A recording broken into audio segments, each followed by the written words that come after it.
Welcome to the Real Housewives of Paintsville, Kentucky, starring Johnny Gobble.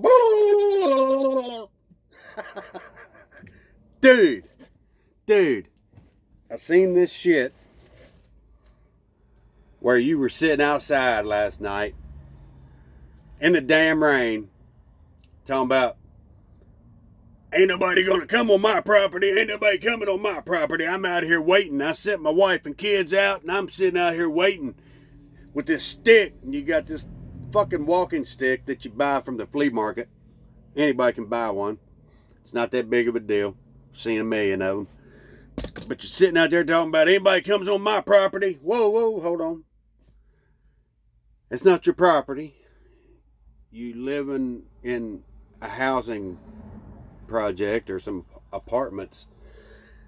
You're sitting out there on grass and claiming property,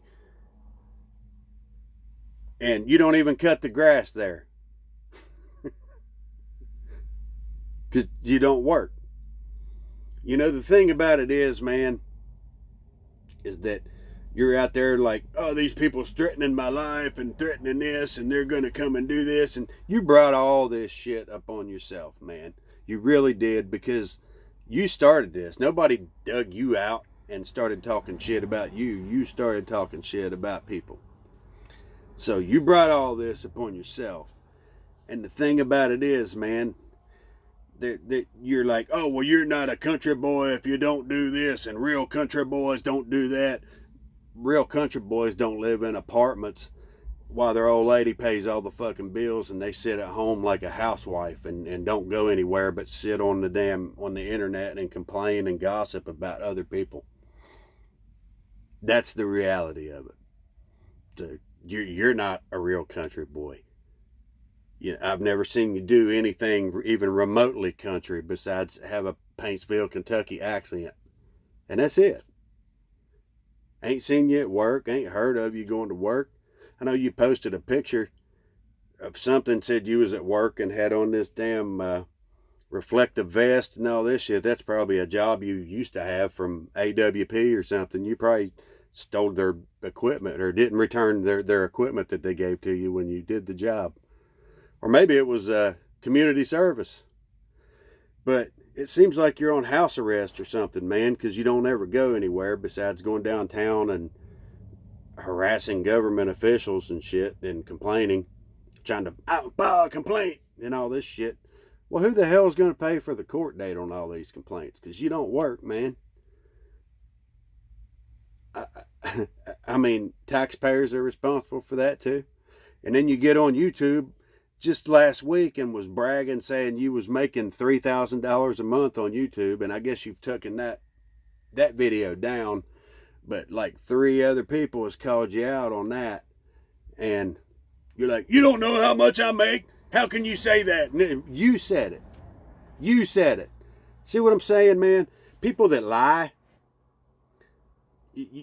I can point them out everywhere, because if you lie about something, then you have to tell another lie to cover that up. Then you have to tell another lie to cover that up. And before you know it, you don't remember what the first fucking lie was. Which is the situation you're in right now. You're blaming everybody else, and you fail to realize that, nobody turned you in and got you banned from your daughter's school. I saw the video myself of you sitting in front of the school saying that you talked to Ryan Upchurch on the phone all morning and smoked a whole joint, and your eyes was all red and all this shit, and you was picking your daughter up from school, stoned off your ass. You did that, man. You did that. Nobody did that to you. All they had to do is look at that damn video. You admitted it. You were on school property under the influence of drugs. I mean, how dumb can you be? I mean, in reality of it is, man, I know people like you. And the deal is that if your wife wasn't working and taking care of you, you would live with your mama. That's the reality of it, man, because you're just like a little drama queen and it's everybody else's fault. And here's this is a great analogy I came up with. You're like this college receiver. Not saying you ever went to college, but you're like this college receiver on the football team, and you're trying to get drafted by the NFL. And you're like talking all this good shit. You never did anything all the way through college, but you're talking all this good shit. You was on the bench the whole time. And they're like, well, hell, this guy talks some good shit. Let's bring him in. So they bring you in. The first game you're in, you run your route. The quarterback throws the ball.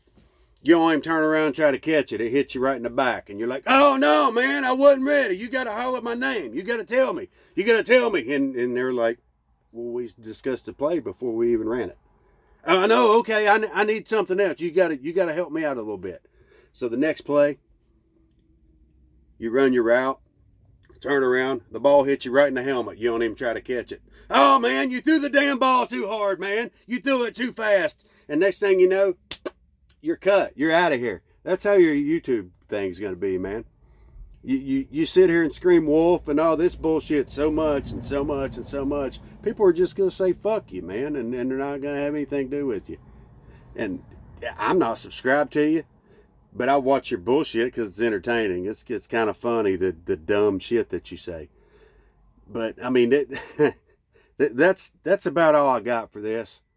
And I had to pull over here at the rest area and take a break for a minute. But, that's it, man. Driver eyes. Pina coladas, y'all. Later.